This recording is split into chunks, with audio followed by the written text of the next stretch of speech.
Raja Abia.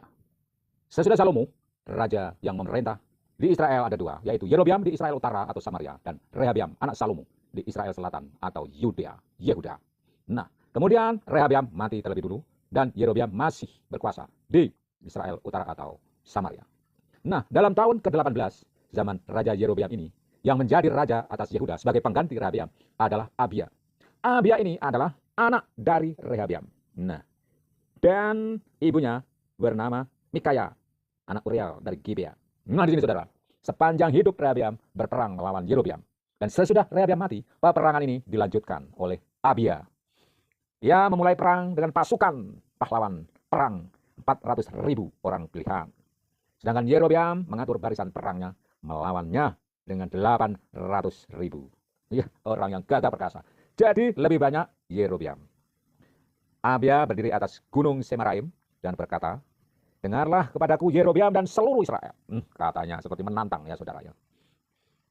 "Tidakkah kamu tahu bahwa Tuhan Allah Israel telah memberikan kuasa kerajaan atas Israel kepada Daud dan anak-anaknya untuk selama-lamanya dengan suatu perjanjian geram. Namun Yerobeam itu tidak takut memberontak, telah bangkit memberontak melawan tuannya. Karena apa? Yerobeam itu anaknya Nebat, Nebat itu hambanya Salomo, dan Salomo anak Daud. Jadi ini pembantu melawan juragan. Nah, ya petualang-petualang, orang-orang Dursila, semuanya berhimpun dengan Yerobeam. Dan mereka terlalu kuat bagi ayah Abia, yaitu Rehabiam, anak Salomo, yang masih muda dan belum tegak hati dan tidak dapat mempertahankan diri. Tentu kamu menyangka bahwa kamu dapat mempertahankan diri terhadap kerajaan Tuhan yang dipegang keturunan Daud. Ini sesumbar dari Abia itu. Kamu menyangka dapat bertahan karena jumlahmu besar. Karena kamu punya anak lembu emas yang dibuat Yerobeam untuk menjadi Allah. Nah, Yerobeam akhirnya menyembah lembu emas. Bukankah kamu telah menyingkirkan imam-imam Tuhan, anak-anak Harun itu, dan orang-orang Lewi, lalu mengangkat imam-imam menurut kebiasaan bangsa negeri lain, sehingga setiap orang datang ditabiskan dengan seekor lembu, ya, dan seterusnya dijadikan imam untuk sesuatu yang bukan Allah. Luar biasa. Jadi yang dimaksud dengan imam di sini bukan hanya imam Allah, tapi juga imam berhala, imam Allah asing. Jadi pemimpin peribadatan itu ternyata bukan hanya pemimpin peribadatan Allah yang benar, tapi juga Allah yang tidak benar. Kamilah yang memelihara kewajiban kami terhadap Tuhan. Nah, di sini kalau Yerobeam imamnya menyembah berhala Allah asing, Abia klaim bahwa imamnya tetap setia kepada Tuhan. Anak-anak Harunlah yang melayani Tuhan sebagai imam.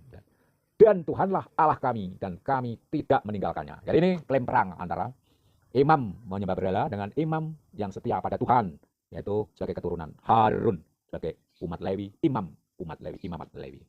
Lihatlah pada kami Allah yang memimpin, sedang imam-imamnya setiap meniup tanda serangan terhadap kamu dengan nafiri dan isyarat-isyarat.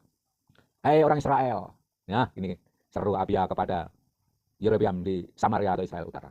Jangan kamu berperang melawan Tuhan, Allah nenek moyangmu, karena kamu tidak akan beruntung. Nah, di sini kemudian terjadi peperangan dan ternyata menanglah Abia. Di ending peperangan mereka, Abia mengejar Yerobeam, merebut darinya beberapa kota, yaitu Betel dengan segala anak kota.